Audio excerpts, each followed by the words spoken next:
Your baby has a special way of talking to you. It is their first language, and it is called crying. When your baby cries, they are not trying to make you upset. They are simply trying to tell you something very important. Crying is the only tool they have to communicate their needs to the big world around them. It is their signal for help, a direct line to you, their loving parent. Think of each cry as a message waiting to be opened. Your job is to become a super sleuth, a detective of tears, ready to figure out exactly what your little one is trying to say. Understanding these cries is a key part of building a strong bond with your newborn.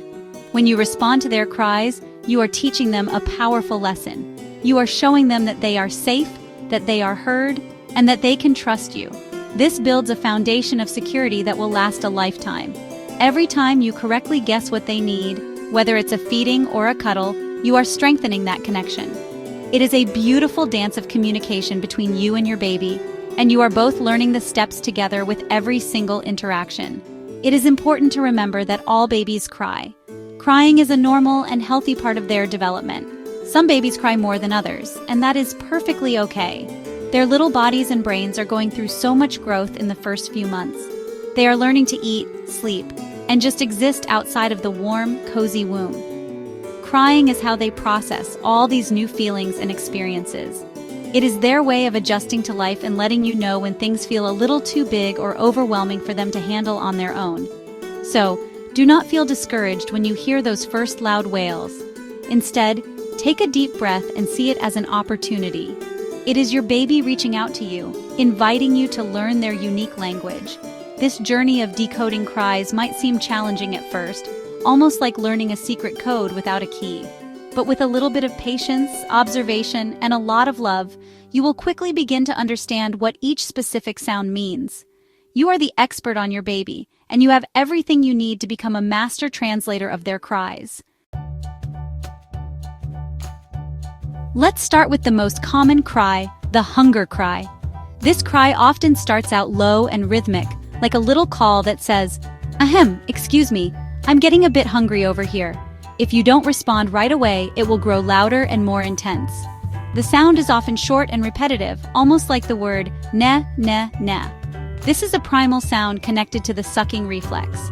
Your baby is telling you that their tummy is empty and they are ready for their next meal. It's a very clear signal that it is time for a bottle or the breast. Next, there is the sleepy cry. This cry is often whiny and breathy, like a little engine running out of steam. It might be accompanied by yawns and eye rubbing. The sound can be described as an "oh-oh-oh" sound, which comes from the tired reflex of a yawn. Your baby is telling you they are overstimulated and desperately need to rest. They have been taking in the sights and sounds of the world, and their little brain needs a break to process it all. This is their signal that it is time to wind down for a nap or for bedtime. Then we have the cry of discomfort. This cry is often fussy, jerky, and erratic. It might sound whiny and continuous, and your baby may squirm or arch their back. They are trying to tell you that something is bothering them. Maybe their diaper is wet or soiled, making their sensitive skin feel itchy and uncomfortable. It could also be that they have a trapped gas bubble in their tummy, causing a sharp pain. Or perhaps a piece of their clothing is twisted or a tag is scratching them. This cry says, "Help me, something just doesn't feel right." Finally, there is the cry that means "I need a change of scenery" or "I'm feeling lonely." This cry might start as little coos and then turn into fussing if they are ignored. Your baby might be feeling bored, just lying in their crib and wants some interaction. They might also be feeling a little bit of colic, which is a more intense, pained-sounding cry that can be very distressing. This cry often says, "Hold me," or "Pay attention to me." They crave your touch and presence, which makes them feel secure and loved in this big new world. Your baby uses their whole body to talk, not just their voice. Before the hunger cry even begins, you might see some early signs. Look for your baby turning their head from side to side, a movement we call rooting. They are searching for the nipple. You might also see them bringing their tiny hands to their mouth, or making sucking motions with their lips.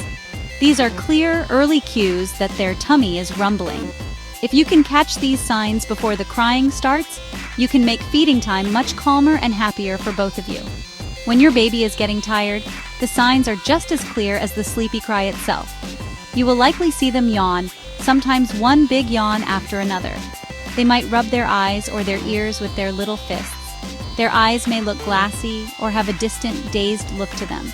They might also lose interest in their toys or in looking at your face. Their movements might become jerky and less coordinated.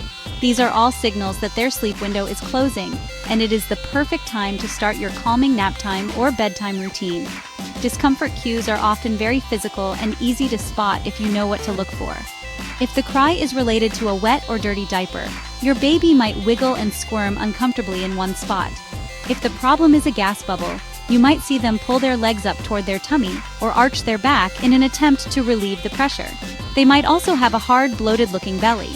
Paying attention to these body movements can help you quickly figure out if the problem is on the outside, like a diaper, or on the inside, like gas. Sometimes the cues are about their emotional state. If your baby is feeling overstimulated, they might turn their head away from you or from a noisy toy. They might avoid making eye contact. This is their way of saying, "That's enough for now." On the other hand, if they are feeling lonely or bored, they might look around the room with wide eyes, searching for you. They might start with little grunts or gurgles to get your attention before the real crying begins. Watching for these subtle social cues helps you meet their need for connection or for quiet time. The first step in responding to a cry is to stay calm yourself. Your baby can feel your stress, which can make them cry even more. When you hear the crying start, take a deep, slow breath. Remind yourself that this is communication, not a crisis. Run through a mental checklist. Is it time for a feeding? Could the diaper be wet? Could they be tired? This simple, calm approach will help you think more clearly and respond more effectively. You are the rock for your baby, and your calm presence is the most powerful tool you have. Once you have your checklist, you can start to address the possible needs one by one. Try offering a feeding first, as hunger is a very common reason for crying. If that doesn't work, check the diaper. If the diaper is clean, perhaps it is time for a nap. Try swaddling your baby snugly, as this reminds them of the womb and can be very calming. You can also try gentle rocking, making a soft shushing sound, or offering a pacifier. This process of elimination will help you pinpoint the exact cause of your baby's distress. Remember that you are learning, and it is okay if you don't get it right every single time. There will be moments when you have tried everything on your checklist and your baby is still crying. In these moments, sometimes the best thing you can do is simply hold your baby close. Your warm body, your steady heartbeat, and your loving arms can provide immense comfort, even if you can't solve the underlying issue. It is okay to take a break if you feel overwhelmed. Place your baby safely in their crib and step away for a few minutes to recenter yourself. Most importantly, be kind to yourself and trust your instincts. You will get better at this. Every day, you learn a little more about your baby's unique personality and their specific language of cries. What seems like a confusing mystery today will become second nature in a few weeks. The bond you are building through this process is precious.